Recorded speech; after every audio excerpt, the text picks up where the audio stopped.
Philadelphia fans were reasonably excited for their team's win in the World Series, but the celebrations may have gone a little too far. Patty Wittenberg has the story. When any other city wins a World Series championship, they celebrate. But what does Philadelphia do? Well, they start a riot, of course. Philadelphia fans were rightfully excited and proud for their beloved Phils, but took their excitement a bit too far when they began to swarm the streets of Philadelphia late on the night of October 29th.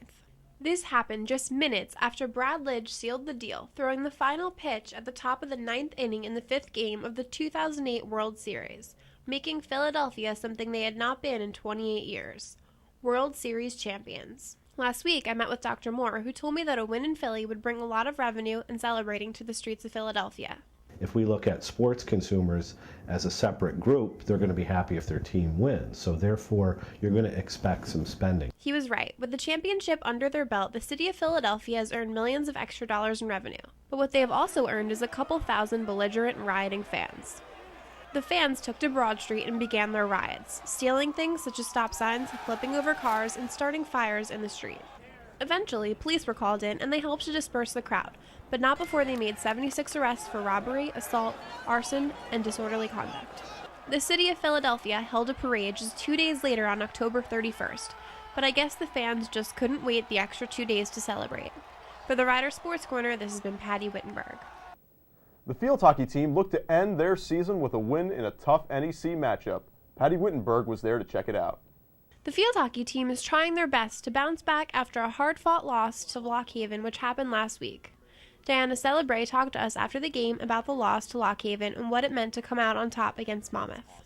Even though we lost to Lock Haven, we really played awesome. And it was such a close game that even though we had the loss and now that we got the win, it still puts us, we still, I think, have great momentum going into the playoffs. The Rider team is always looking for talent where they need it. Kelly Christ is transferred from Monmouth University and led their team in scoring. Christ, after the game, talked to us about facing her old team. My focus on it was another game, but in the back of my mind, I knew I was playing it was going to be a big game for me, and I knew all the girls on the team, so I kind of worked it to my advantage, knowing how they played on the field, knowing the strong points and the weak points, so I tried to use that to my advantage. I'm just happy our team was able to put 2 goals in early. We were able to shut them out. It was just bittersweet, just beating them. After the game, emotions were running high, and with the playoffs coming closer, the girls had a lot to say about the game they had just played and their upcoming matches. We needed this win really bad because it puts us in a good position to go into playoffs, and going into playoffs with a win is great for us. So yeah, now we're going to tournament and they're going back home, so I can't wait till tournament. This is my first appearance ever, and I'm just looking forward to going all the way. Defense played a huge role in their shutout, and also the play of goalkeeper Lindsey Johnson was a key factor to ensuring the win. Defense is really being powerful and strong in the circle, and Lindsey's seeing a lot of shots, but pretty much the defense is really getting the ball out before it hits her in the circle. We all work hard for the shutout, and it doesn't just look good for me, it also looks good for them, and just a defensive unit. It's awesome to have another shutout. It's especially going to the NEC tournament, with a strong note like a shutout, it says a lot for our team going in. Their next game is against Sacred Heart, and the girls hope they will advance to the NEC tournament. This has been Patty Wittenberg for the Rider Sports Corner. The men's soccer team met with Manhattan this past week in another MAC conference game. Olivia Hoff was there for the game. On this bright autumn day, Rider takes on Manhattan, but today they're not alone. Code Cranberry was in effect on Friday as the Bronx battled against the Manhattan Jaspers. Students arrived early to have good seats for the MAC game. The game itself was a physical contest that tested the determination and stamina of both teams. Manhattan would go out on an early lead in the first half with a goal, but the Bronx didn't get bogged down. Nico Tremontana would feed freshman Salabrana with a long pass, who then scored his first collegiate goal, tying the game before halftime. After the break, the Jaspers would quickly take the lead, but the Bronx would come back yet again with a goal by Nico Tremontana, assisted by Adam Coates. Tremontana on his goal.